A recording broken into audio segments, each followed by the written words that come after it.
Dalam ajaran agama Hindu, dijelaskan manusia harus menyadari bahwa perjalanan hidup pada hakikatnya adalah perjalanan mencari Tuhan.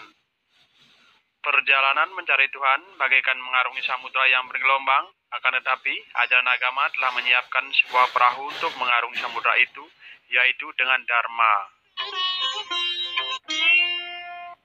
Dalam ajaran Pancasrada, moksha ditempatkan sebagai pencapaian tertinggi dalam kerohanian, bebas dari ikatan keduniawian, bebas dari karma pala, dan bebas dari samsara atau punarbawa.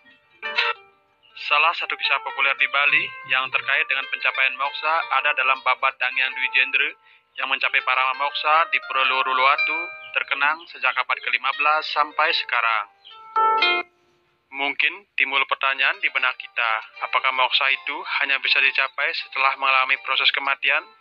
Jawabannya, mari kita simak penjelasan tentang jenis dan tingkatan moksha.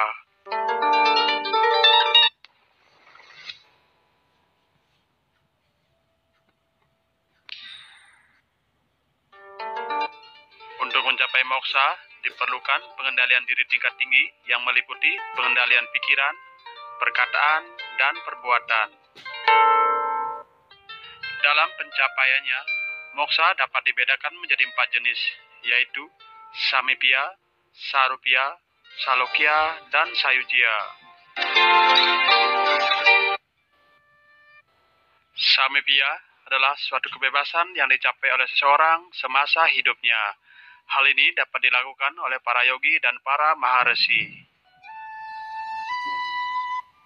Para yogi dan maharesi dalam melakukan yoga samadhi telah dapat melepaskan unsur-unsur maya sehingga dapat mendengar wahyu-wahyu dari Tuhan.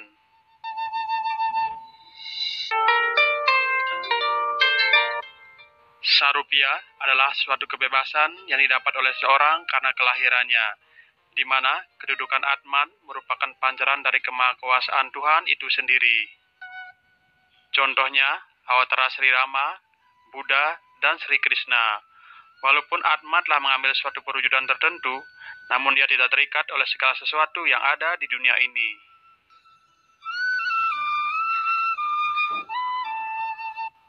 Salokya adalah suatu kebebasan yang dapat dicapai oleh Atman, di mana Atman itu sendiri telah berada dalam posisi dan kesadaran yang sama dengan Tuhan.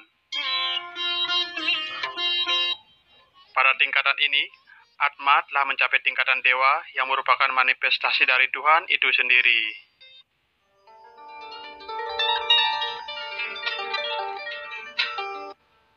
Sayujya adalah kebebasan yang tertinggi di mana Atman atau jiwa telah dapat bersatu dengan Tuhan. Dalam keadaan seperti inilah ada sebutan Brahman Atman Aikyam, yang artinya Atman dan Brahman sesungguhnya tunggal. Berdasarkan kebebasan yang dicapai Atma, maka moksha dapat dibedakan menjadi 3 tingkatan, yaitu tingkatan pertama bernama moksha. Moksha merupakan kelepasan yang masih meninggalkan badan kasar atau jenazah. Tingkatan kedua bernama adi moksha. Adi moksha merupakan kelepasan dengan meninggalkan bekas berupa abu.